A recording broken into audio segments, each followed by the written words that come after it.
Hello from Riga in Latvia. I'm Patrick Hughes and this is Planet Patrick.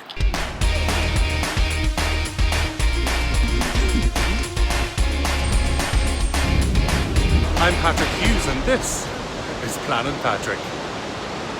Good morning, it's the first morning here in Riga. The weather forecast says it's not going to rain today and it should be nice for touring around, and then I hear this.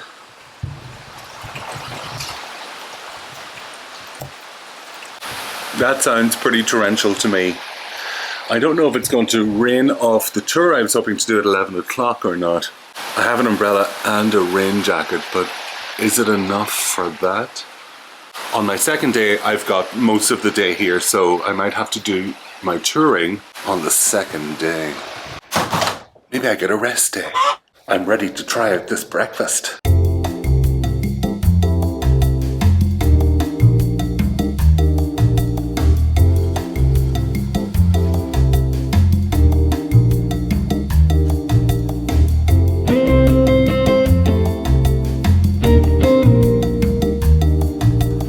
Breakfast was a sad and sorry 4 out of 10. The base needed a good clean. Good spread, not high quality.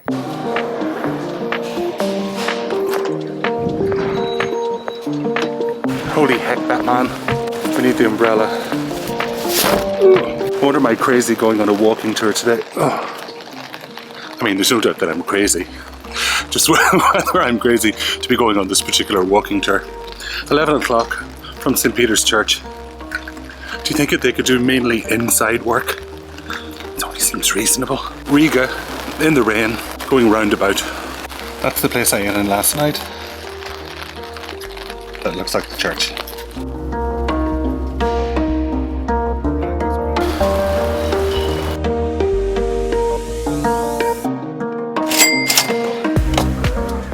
People are slowly gathering. I've put on hat, raincoat and umbrella. It really is piddling it down. I thought it was going to be the tour guide and one lady from Portugal who seemed very charming. 8 other people showed up, and so we're now a group of 10.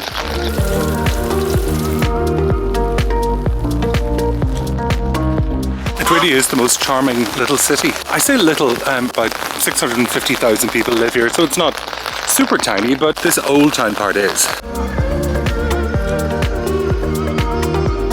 This very unprepossessing building behind me was, or is, the German theatre, and it was to hear that the 24-year-old Richard Wagner, yes, that Wagner, came, signed a 2-year contract to conduct music here at this theatre. Looks like a regular old building in Riga, but behind it there's a few hundred seats. He came here because Riga was in fact a German city under the Russian Empire, but German was spoken here. German was the mother tongue for a long time, and this is the German theatre.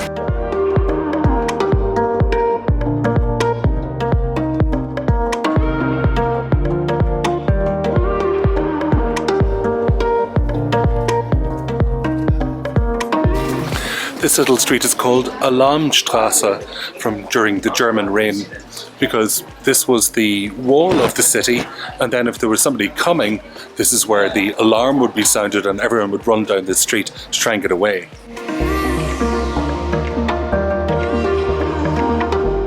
This building is the Parliament of Latvia. These 3 very colourful buildings behind me are known as the Three Brothers. 3 different architectural styles from 3 different centuries that everyone likes to come and see. My favourite is the yellow one. That's the radio centre of Latvia. I like how that building is painted. Do you think that the Dom stands for cathedral maybe? It might in German, but I'm not sure if it does in Latvian. This was the set of a very important version of Sherlock Holmes, done in Russian in Soviet times. I've never seen it, but apparently it's well known.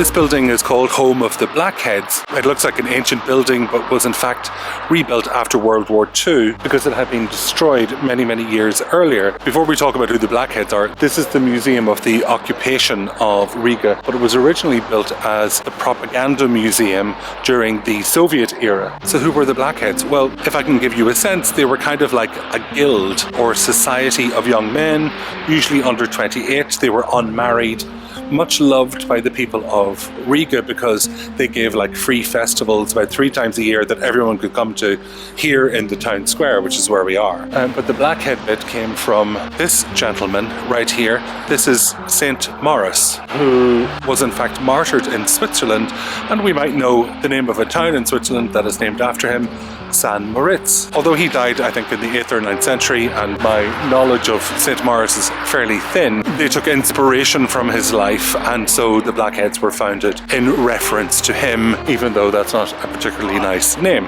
Legend has it that the Blackheads started a tradition here in Riga of situating a Christmas tree outside their door, which they decorated and then sang songs. And in case we all think that that's a 19th century tradition, here it was happening in 1510. And to this day, Latvians are permitted to cut a Christmas tree out of the forest for free as part of being a citizen of Latvia. Oh, finally I'm in out of the rain.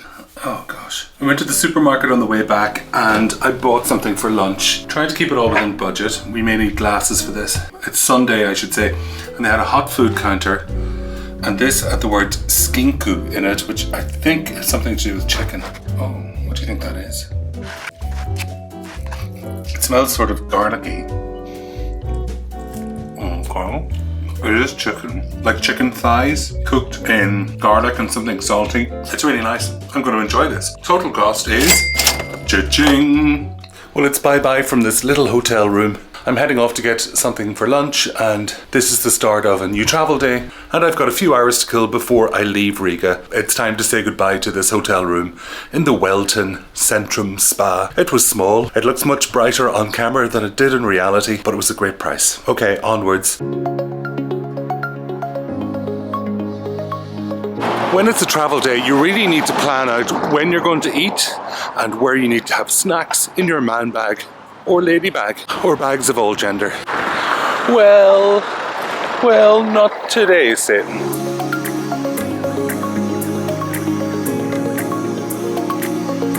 This is my restaurant for today. It serves a traditional Latvian lunch, which I'm really looking forward to. I think they have on offer a 2 or 3 course menu, which is typical foods from here. So let's check it out and see what it's like.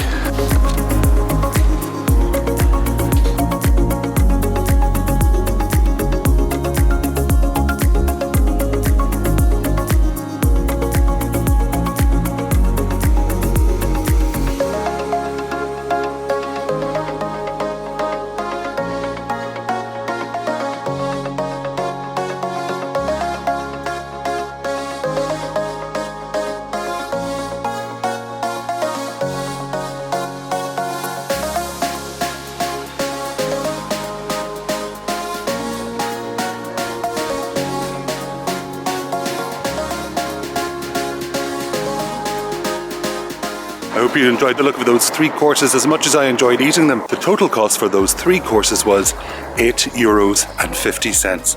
Yes, €8.50. Compare that to Copenhagen. If you haven't seen that Copenhagen video, I'm going to link it up here for you right now. I added a soft drink and I had a fancy coffee at the end, and so my total bill was €12.70. Let's add that to today's budget. This is the Monument of Freedom right in the centre of Riga, placed here by the Latvian people in 1935. It is dedicated to all of those Latvians who fought for independence between 1918 and 1920. It's a very striking monument, I think you'll agree.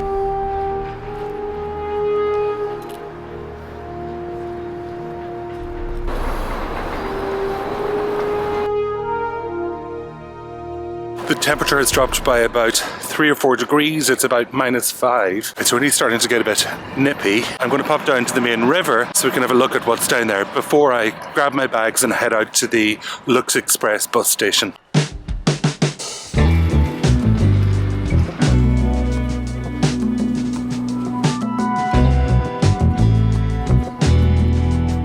This is the central market, but there's no filming allowed inside, so I can't show it to you. Let's see what else we can get up to. This is me getting set up in the middle of kind of like a bus tram stop area, because it's the only place you're allowed to do some droning. Bags off. Hope that the police aren't around going, why is there somebody doing this? Anyway, it's perfectly legal, by the way.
So that concludes my little tour of Riga in Latvia. I hope you enjoyed this episode of Planet Patrick. Thank you for being here. I'd be so grateful if you subscribed. If you'd like to help keep me on the road, you can become a Patreon and join some other gorgeous people. Or you can follow live stories as I go around these wonderful places around the world by following me on Instagram at This Is Planet Patrick. Until the next one, take care. Bye bye. Weird hat angle. It's very unprepossessing. Oh, look at that hat. I'm struggling to keep rain off the lens of the camera. That's the radio centre of Estonia. We're not in Estonia.